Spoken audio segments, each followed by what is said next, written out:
Assalamualaikum warahmatullahi wabarakatuh. Salam sejahtera bagi kita semua. Salam sehat. Semoga kita semua selalu dalam kondisi sehat walafiat dimanapun kita berada. Perkenalkan, nama saya Sesa Pratipindina. Saya merupakan mahasiswa Magister Hukum Publik Batch 14 dari Universitas Internasional Batam. Dengan nomor pokok mahasiswa 1952026. Di sini saya ingin mempresentasikan hasil tugas ujian akhir semester saya dari mata kuliah Desentralisasi dan Otonomi Daerah. Saya mengambil judul Kewenangan Daerah dalam Undang-Undang Nomor 11 Tahun 2020 tentang Cipta Kerja.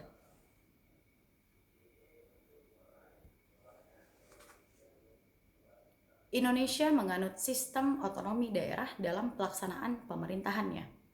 Sistem otonomi daerah memungkinkan daerah memiliki hak dan kewajiban untuk mengatur daerahnya sendiri, di mana suatu daerah dan peraturan sistem otonomi daerahnya tetap menjadi kontrol oleh pemerintah pusat, serta beracuan kepada undang-undang, di mana di dalam sebuah kajian penemuan dasar-dasar ilmu politik tahun 2003 oleh Miriam Budiarjo mengatakan beberapa peraturan yang diserahkan kepada suatu daerah di mana otonomi daerah memiliki peran yang penting dalam suatu daerahnya, di mana penyerahan kekuasaan otonomi daerah tersebut bisa disebutkan sebagai negara kesatuan dengan sistem desentralisasi. Rumusan masalahnya, adapun pembahasan kali ini mengenai kewenangan daerah dalam Undang-Undang Nomor 11 Tahun 2020 tentang Cipta Kerja. Metode penelitian yang saya gunakan dalam presentasi kali ini, saya menggunakan metode penelitian hukum normatif. Pendekatan penelitian hukum normatif itu yakni mengkaji peraturan-peraturan yang berkaitan dengan penelitian ini, yaitu mengenai peran dan fungsi pemerintah daerah setelah disahkannya Undang-Undang Nomor 11 Tahun 2020 tentang Cipta Kerja. Penelitian ini bersifat deskriptif analitis, sehingga penelitian ini diharapkan mampu memberikan gambaran secara rinci, sistematis, dan menyeluruh mengenai perubahan peran dan fungsi pemerintah daerah dalam Undang-Undang Nomor 23 Tahun 2014 tentang Pemerintahan Daerah dan perubahan yang terjadi setelah disahkannya Undang-Undang Nomor 11 Tahun 2020 tentang Cipta Kerja. Hasil penelitian dan pembahasan. Pengertian dari otonomi daerah.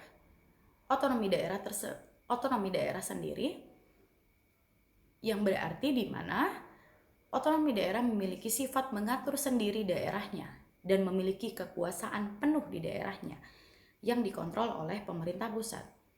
Dalam Kamus Besar Bahasa Indonesia menjelaskan otonomi daerah adalah kekuasaan sendiri yang memiliki hak, wewenang, kewajiban daerah untuk mengurus daerahnya sendiri atau mengatur sendiri aturan rumah tangganya yang tapi sesuai dengan peraturan perundang-undangan yang berlaku, di mana menurut hukum dan glosarium otonomi daerah bersifat memiliki kewenangan dan mengatur serta mengurus kepentingan masyarakat setempat menurut prakarsa sendiri dan menimbang aspirasi yang ada dalam suatu masyarakat sesuai dengan peraturan perundang-undangan yang berlaku.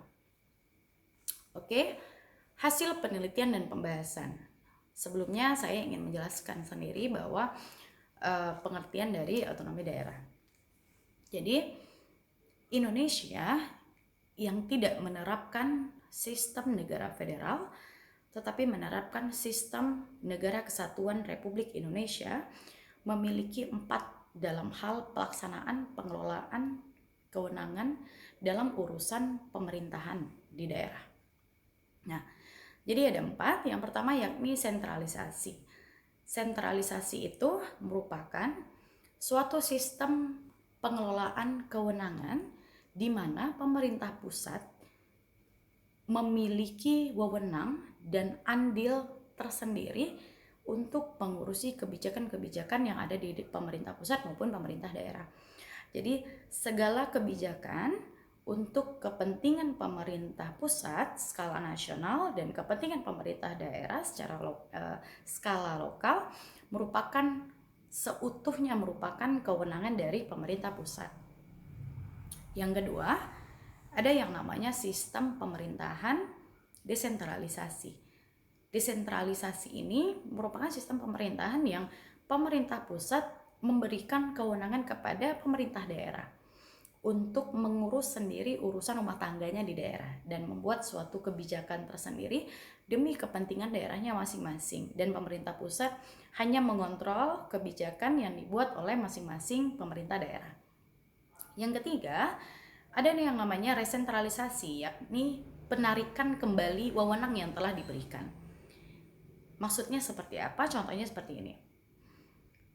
Contohnya, pemerintah pusat telah memberikan suatu kewenangan kepada pemerintah daerah, tetapi dalam perjalanannya ternyata ada masalah, ternyata ada kendala, dan tidak sesuai dengan ekspektasi yang diharapkan oleh kedua belah pihak. Dalam hal ini pemerintah daerah dan pemerintah pusat. Nah, saat kewenangan yang telah diberikan kepada pemerintah daerah ternyata tidak sejalan dan tidak berjalan dengan seharusnya, maka pemerintah pusat bisa menarik kembali wewenang yang telah diberikan. Dan hal itu tidak hanya berlaku pada pemerintah pusat kepada pemerintah daerah, tetapi juga bisa berlaku kepada pemerintah pusat ke pemerintah kabupaten kota, ataupun pemerintah provinsi kepada pemerintah kabupaten kota. Dari hierarki yang atas kepada hierarki yang bawah ditarik kembali wewenang yang telah diberikan. Nah, ada keempat, itu yang namanya desentralisasi asimetrik. Desentralisasi asimetrik ini merupakan kewenangan khusus, merupakan otonomi khusus yang hanya dilaksanakan pada 2 provinsi di Indonesia. Yang pertama Provinsi Papua dan kedua Provinsi Aceh. Apa itu kewenangan otonomi khusus? Jadi kedua provinsi yang telah memiliki wewenang maupun otonomi khusus yang telah diberikan oleh pemerintah pusat, mereka berhak untuk mengatur secara keseluruhan kebijakan mengenai sosial, politik, agama, budaya, dan ekonomi yang berlaku pada kedua daerah tersebut. Dan pemerintah pusat tidak bisa mengintervensi kebijakan yang dibuat oleh kepala daerah dari 2 daerah tersebut. Nah, dasar hukum dari otonomi daerah, dalam hal pelaksanaan otonomi daerah di Indonesia ini ada beberapa dasar hukum yang melandasinya. Yang pertama, ada Undang-Undang Dasar tahun 1945, amandemen kedua, pasal 18 ayat 1 hingga 7, pasal 18 ayat 1 dan 2, dan pasal 18B ayat 1 dan 2. Yang kedua, ketetapan MPR tentang penyelenggaraan otonomi daerah, pengaturan, pembagian, dan pemanfaatan sumber daya nasional yang berkeadilan, serta perimbangan keuangan pusat dan daerah dalam kerangka NKRI. Ketetapan MPR RI tentang rekomendasi kebijakan dalam penyelenggaraan otonomi daerah.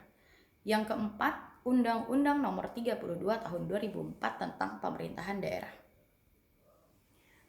Hasil penelitian dan pembahasan.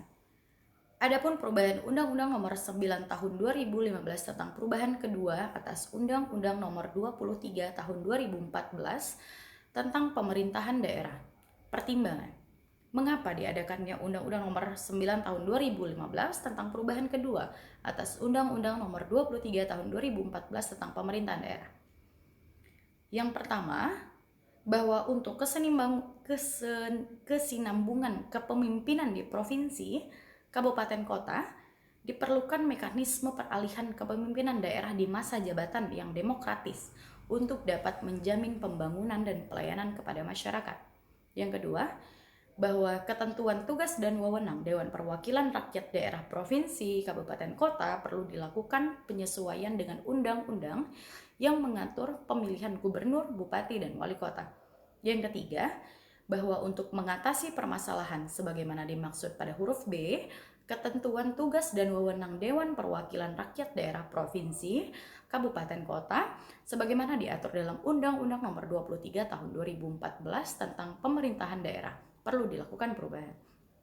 Yang keempat, bahwa berdasarkan pertimbangan sebagaimana dimaksud dalam huruf A, huruf B, dan huruf C, perlu membentuk undang-undang tentang perubahan kedua atas Undang-Undang Nomor 23 Tahun 2014. Oke.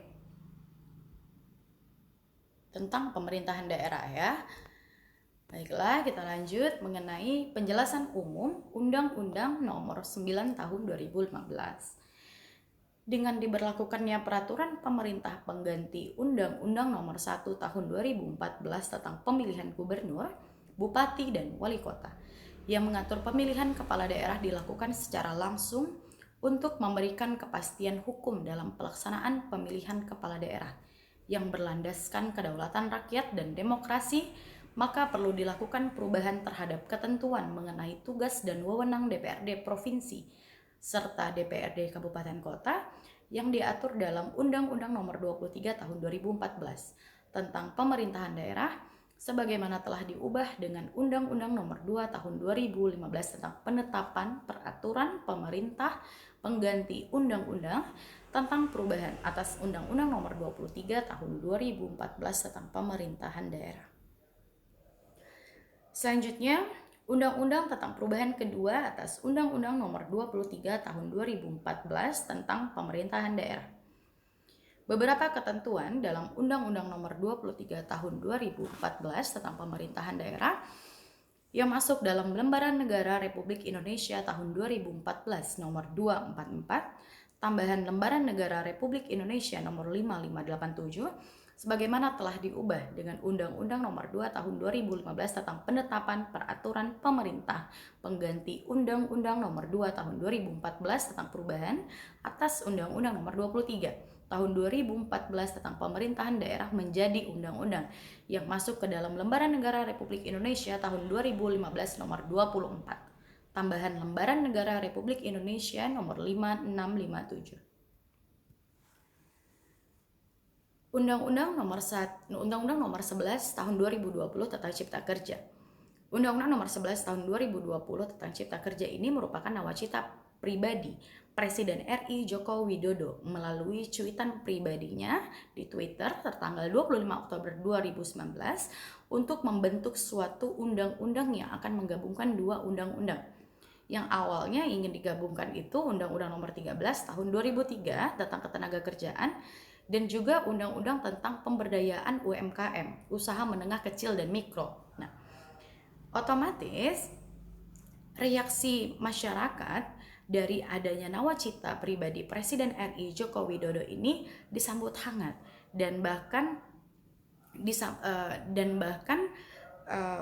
rancangannya sendiri ingin segera disahkan dari beberapa kalangan. Jadi saat Presiden RI Joko Widodo itu mengutarakan nawacita baiknya itu, banyak kalangan masyarakat yang dengan senang hati menerima nawacita presiden tersebut karena hal itu dinilai demi kebaikan dan juga demi kemajuan pertumbuhan ekonomi dan kesejahteraan rakyat Indonesia. Maka hal ini banyak didukung oleh banyak pihak.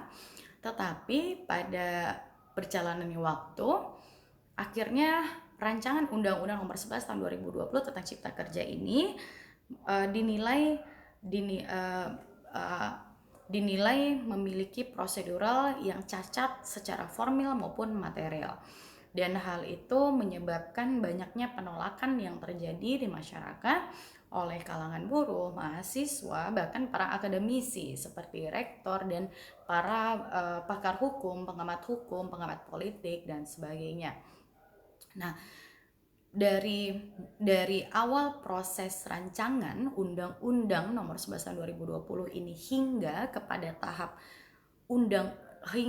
tahap pengesahannya sekalipun ini masih menimbulkan kontroversi di kalangan masyarakat. Nah, jadi banyak kalangan masyarakat yang masih ingin menolak Undang-Undang Nomor 11 ini dan meminta presiden untuk mengeluarkan perpu, tetapi presiden tidak mengeluarkan perpu hingga detik ini. Dan pada akhirnya walau bagaimanapun undang-undang ini tetap harus dijalankan dan walaupun banyak pihak yang masih menolak Undang-Undang Nomor 11 Tahun 2020 tentang Cipta Kerja ini dan berharap Presiden tetap mengeluarkan Perpu. Oke. Kesimpulannya, Indonesia merupakan negara hukum yang dalam hal ini segala kebijakan dan sistem pemerintahan yang dijalankan harus sepenuhnya tunduk dan patuh pada hukum dan peraturan perundang-undangan yang berlaku. Oleh karena itu, segala aktivitas kenegaraan dan sistem pemerintahan harus tunduk dan patuh kepada hukum yang berlaku. Diharapkan di kemudian hari, pemerintah bersama DPR mampu membuat suatu produk hukum yang mengedepankan kemaslahatan seluruh elemen masyarakat, tidak hanya satu atau dua elemen masyarakat. Diharapkan dalam proses pembentukan suatu undang-undang di kemudian hari, agar pemerintah bersama DPR lebih transparan, lebih akuntabel dan aspiratif agar tetap menjaga iklim demokrasi di Indonesia tetap sehat. Dan dalam hal ini tidak hanya peran pemerintah pusat saja yang dibutuhkan, tetapi peran dari pemerintah daerah juga turut memberikan dampak yang signifikan terhadap kemajuan ekonomi dan kesejahteraan rakyat di Indonesia. Untuk itu, agar pemerintah daerah mampu menjalankan wewenang dan fungsi kekuasaannya dalam menjalankan roda pemerintah dengan baik, dibutuhkan sinergitas visi dan misi dengan pemerintah pusat agar berjalan bersama demi kemajuan dan kesejahteraan di Indonesia. Baiklah, sekian presentasi dari saya. Mohon maaf bila ada kekurangan dan kesalahan. Terima kasih. Assalamualaikum warahmatullahi wabarakatuh.